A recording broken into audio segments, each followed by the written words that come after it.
Hello, loves, and welcome to the Introverts Toolbox, the podcast for introverts who feel like the world's kind of fucked up, where the biggest and craziest people get all the success, and we're left wondering, like, oh my god, what the hell do we do? My name's Karen Hewitt, and I am your host, and we're going to go over systems, methods, and skills you can use as an introvert to be authentically you and be successful. So, subscribe and share this on your social media, and don't forget to give us 5 stars, and let's get started. Hello, my loves. So today we're going to take something slightly different. We're actually going to talk about shadow work and digging down into some of the things that are going in your life to make you feel stronger, to make you feel more capable, to help you get direction and purpose. So with this, I'm going to share some stuff that I've been doing recently. And this is because I like to be completely transparent, completely honest. And I've been struggling recently. So I had to go, okay, so why am I struggling? What is going on? When you have this, the purpose of shadow work is to ask yourself questions. And when you ask yourself questions, be really honest with the answers. I have mine right here, and I'm actually going to share the questions and share my own answers so you can see this personal connection. And this helps you get direction. It helps you see what's important. It helps you see the direction you want to go in. It helps you understand things you want to do and also things you want to change. So one of the first questions I asked was, what identifies me? How am I identified by myself? What is the things that I put importance on? Now, identity is so much, and it's not just your name, it's not just your gender, it's just not your orientation, it's not any of these. And so when I came up with my list, it's like, okay, so first, I'm a mom. I have 5 kids. You can probably hear them in the background. I'm a witch. I'm pagan. I'm pansexual. I'm British. I'm really, if you haven't noticed how fucking sarcastic I am by now, you're missing the point. I'm intelligent, crystals. I love cherry, like blossoms to sex. I mean, seriously, cherry blossoms are life for me.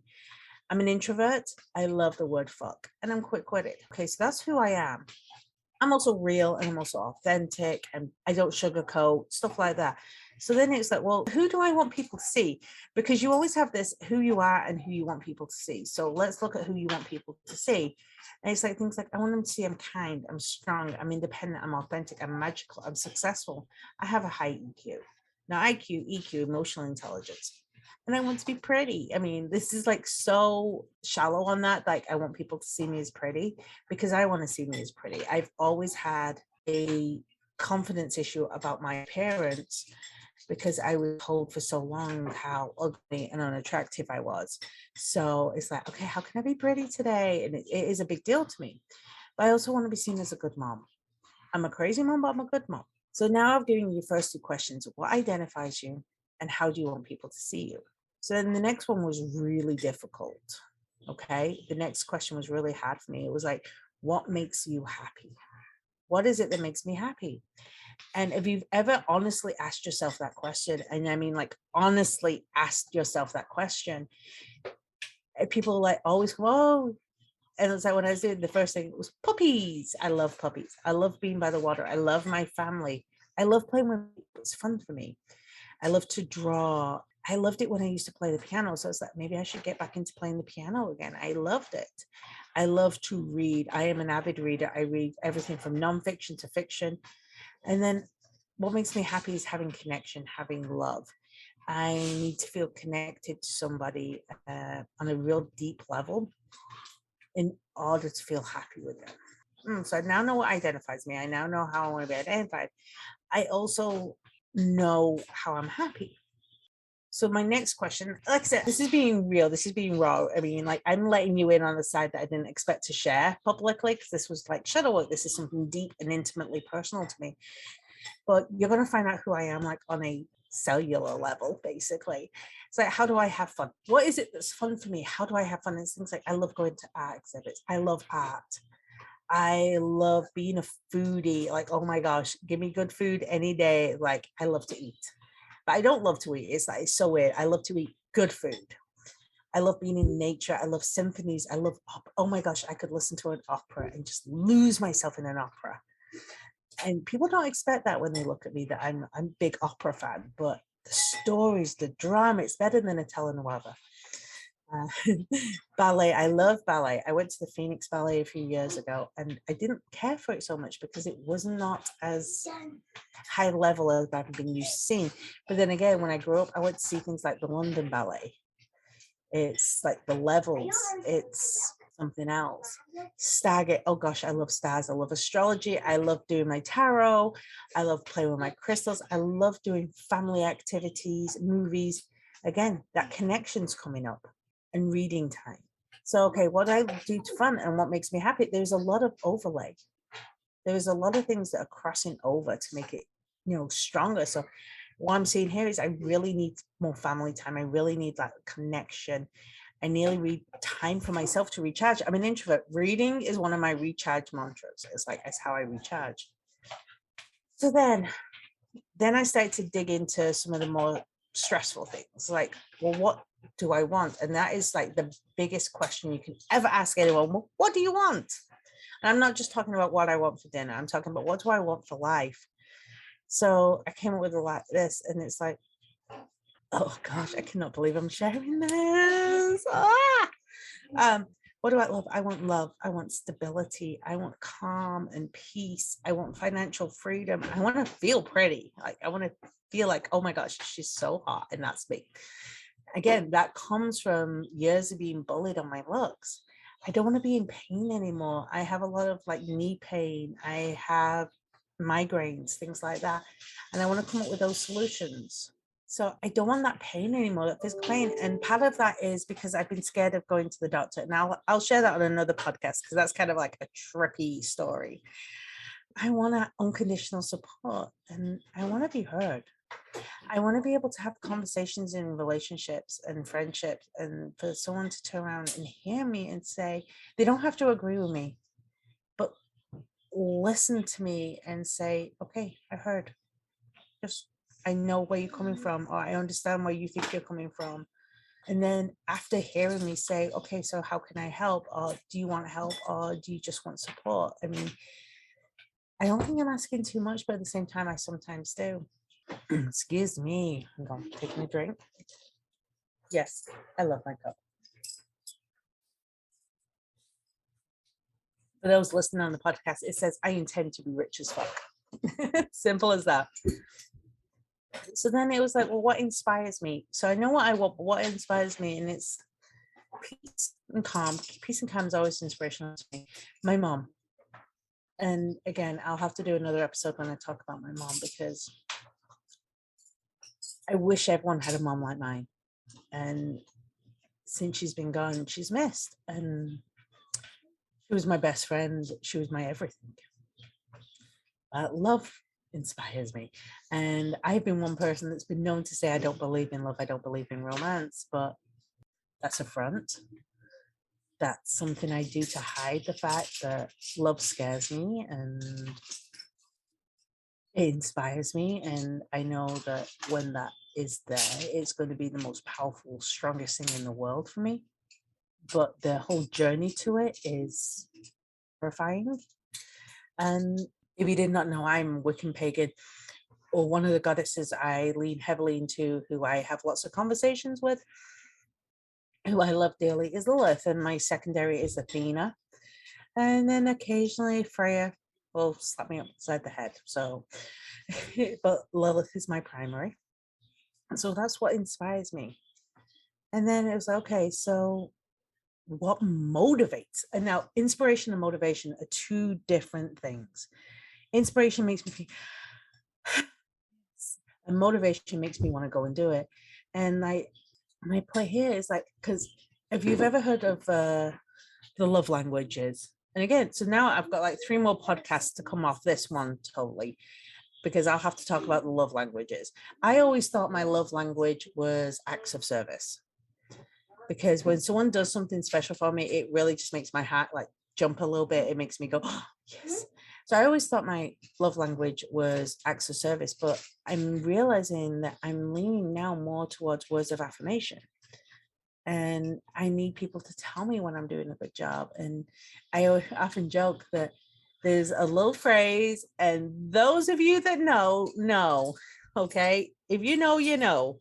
And if you don't, it's okay. Let's keep you innocent for a little while longer. I love to be told I'm a good girl. No, I'm not talking like puppy stuff. I'm like, I'm a good girl, good job. And something that just makes me like, yay, like moments. And it's like having that words of affirmation, having been told that I'm doing good, doing well, that I'm loved, I'm cared for is something that's huge for me. But then I also crave physical affection, like hugs. And I've always been anti-hug because of my trauma past. But recently it's like when I trust somebody and I let them in and I want them close to me and I care about them and I feel safe around them. I want that physical touch, whether it's just holding hands or quick hugs or high fives. But for me, it's like the ultimate trust level. And when I have people like that around me, it makes me feel stronger and motivates me. Hope and respect also do. And then family unity. Having everything go towards family unity is everything for me. I told you, getting real raw. You're seeing whole sides of me right now that you probably never would have expected. Oh my gosh, yes. Then I've talked about all these good things. What about the bad? I mean, like, this is like feel good so far. Now we're going to talk about the stuff that makes you feel like shit. So, what causes me trauma? That was a question. Being talked down to, seeing things being thrown, the yelling, passive aggressive, behavior flips when someone's one way 1 second and then another way the other second, feeling ganged up on, people telling me that I'm not a good parent. That's like traumatizing. Like, oh no, I would do this. It's like, no, don't. Let me raise my kids and stop. But trauma to me is living in fear, feeling unsafe, being yelled at. And if you can see on video right now, just to explain, talking about trauma is like deeply triggering to me because I'm actually putting pressure just below my throat to help me get through this. It's like a pressure point. And trauma is one of those things that's so real and so terrifying that it's difficult to talk about. But you have to acknowledge your trauma in order to grow and move forward. So it's like, okay, so what do I need to overcome? I've talked about my trauma. What do I need to overcome? And it's like, I need to overcome anxiety. If you do not know, I deal with chronic anxiety. I have what's called post-traumatic stress syndrome, where I have to have my back to a wall when I go out. I can't have people walk behind me. Loud noises terrify me. Yelling terrifies me. I went through some shit that is just explosive. So I'm very protective and very reactive. I always want to make sure I have a way to get out of somewhere. And this is normal. This is, for someone in my situation, this is normal. This is someone who's been through domestic violence. It's horrifying. Fear. Fear is something I have to get over. I fear of failure, fear of not being good enough, fear of not being lovable, fear of failing. Oh my gosh, fear of failing is huge for me.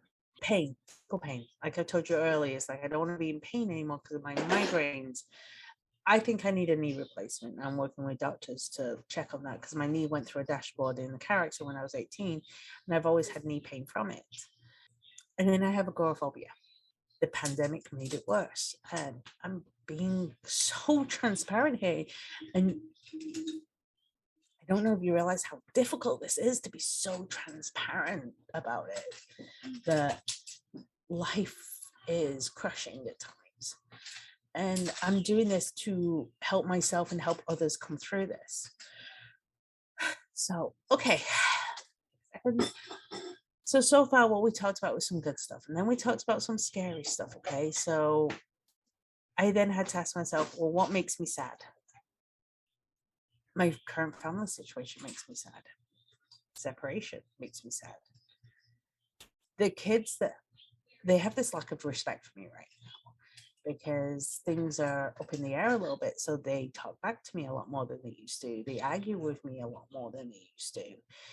I'm making this video. Oh my God, why are you making that? Oh my God. I want crap food. I want McDonald's. It's like, oh my gosh, I'm making you like a pot roast with vegetables and all this good stuff. And yeah, it's like, please just love what I make. Moms, you all know that one. You know that you make your kids like this meal that takes you like 2 hours and they look at you and go, can I have McDonald's? Can I have chicken nuggets instead? And you're like, no. Being alone makes me sad. Feeling alone makes me sad. And sometimes just having someone tell me that they're there helps me lift that. But feeling alone makes me sad. Feeling unneeded. Oh my gosh, that is a big one for me. And it's because I've always been the service person. And to feel like I'm not needed to help people makes me super sad.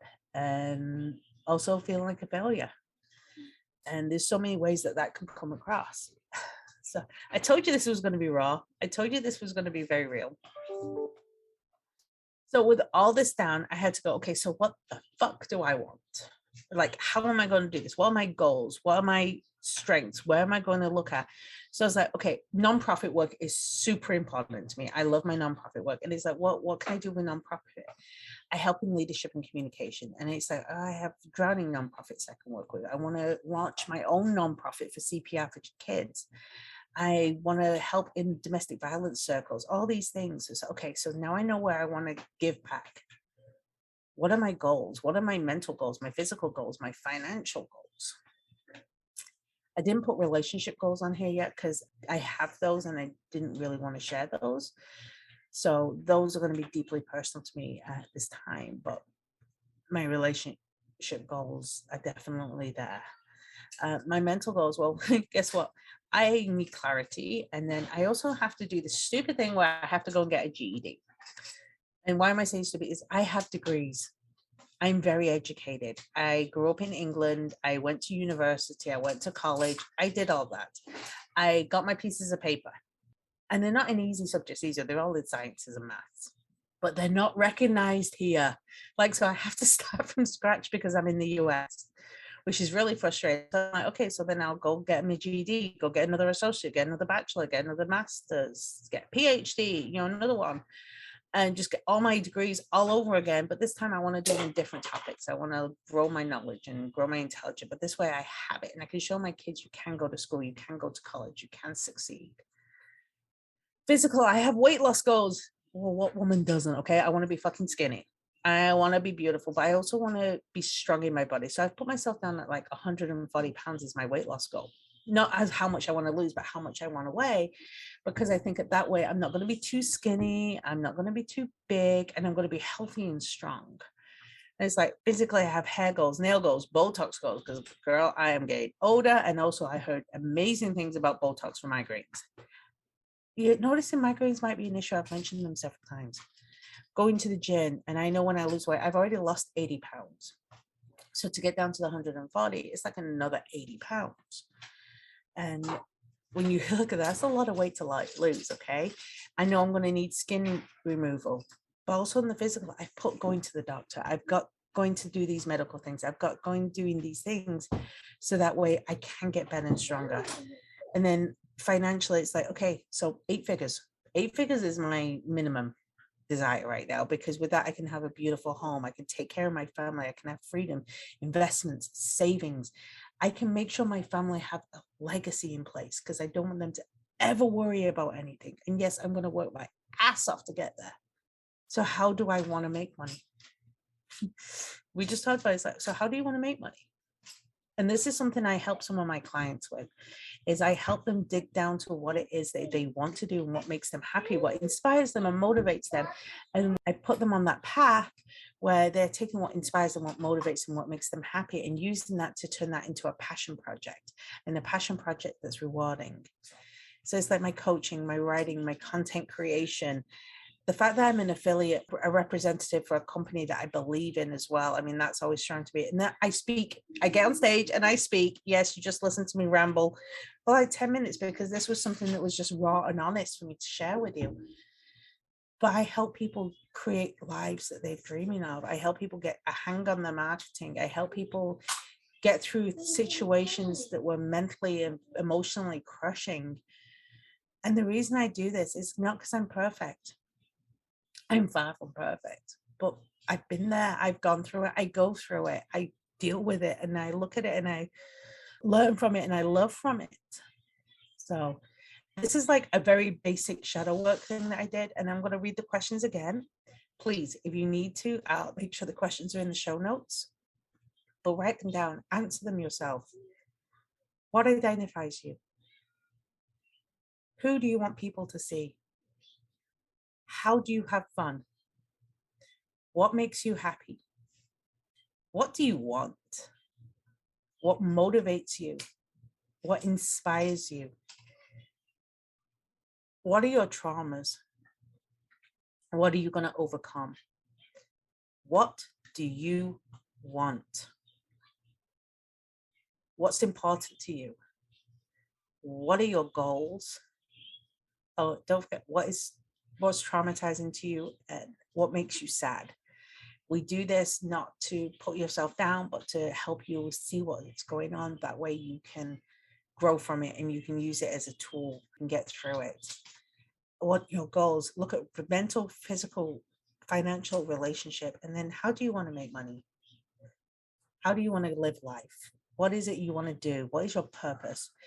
And hopefully these questions helped you. And if you want, put in the comments a question that you're going to answer, questions that you have for me. Let's get you on your purpose. Let's get you in your passion. Let's get you in this soul alignment that makes you get up each morning and scream for joy, because that's what life's meant to be about. So I just gave you a whole bunch of tools on shadow work. I hope it's helpful, and we'll see you on the next episode. Love you, my loves. And thank you for listening to another episode of the Introverts Toolbox. Don't forget to like and subscribe. And you know what? I want to know, what is one thing you learned today? Is there something that you're going to take and use in your life or your business? Let me know below.